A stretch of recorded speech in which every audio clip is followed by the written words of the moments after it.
दुनिया में हर तरफ जिधर नज़र जाए उधर ही दुख है। सुख कहीं पर भी मिलता नहीं। सब लोग सुख ढूंढ रहे हैं। जो भी करते हैं सुख के लिए करते हैं, शांति के लिए करते हैं, लेकिन सुख नहीं मिल रहा। हर व्यक्ति को आप जब पूछेंगे आप कैसे हो, वो एक सेकंड में ही बोल देते हैं ठीक नहीं चल रहा है, बहुत टेंशन में है। सब व्यक्ति का ये हाल क्यों हो रहा है? क्योंकि हम सब कर्म करने के पहले फल की चिंता, फल की इच्छा में हम लोग समय बिता देते हैं। फल क्या होगा, क्यों कहा जाता है ये बात? कर्म करने से पहले फल की चिंता मत करना।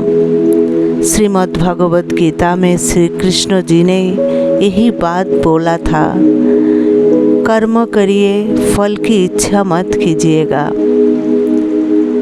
किस लिए बोला होगा?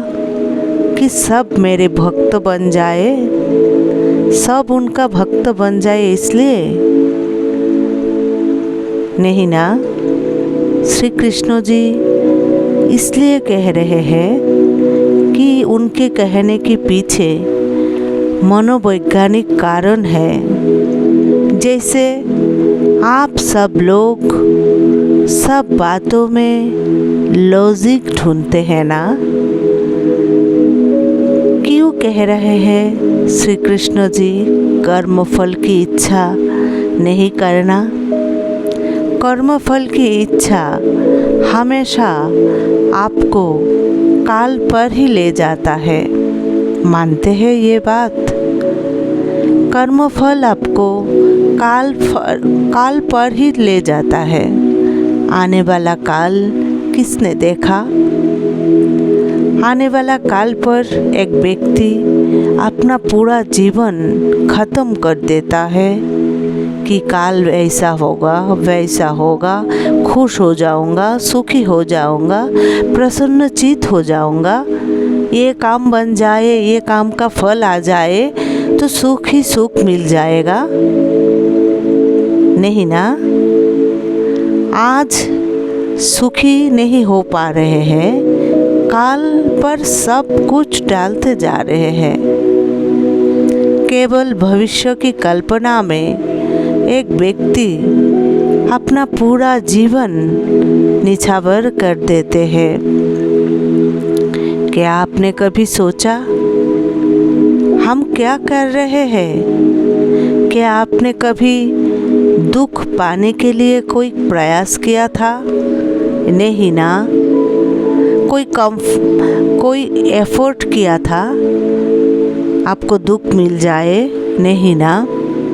केवल सुख के लिए ही तो आप काम करते हैं। क्या आपको कभी दुख मिला या सुख मिला? आप गिनने बैठेंगे तो सुख याद नहीं आएगा, क्योंकि वो आपके जीवन में है ही कहाँ। काल की कल्पना एक छलावा है और फल की इच्छा, फल की चिंता करने के बजाय एक कर्म करने का सुख लीजिए। ये भगवान का कहना है, कर्म करने का सुख लीजिए, कर्म करने का आनंद लीजिए। क्योंकि फल की इच्छा हमें कभी भी आज की सुख नहीं लेने देता। सुख हम ढूंढते ही रहते हैं। इसलिए आइए आज से ही हम लोग कर्म करेंगे, लेकिन फल की इच्छा के विरुद्ध, फल की इच्छा के बिना ही हम लोग कर्म करेंगे।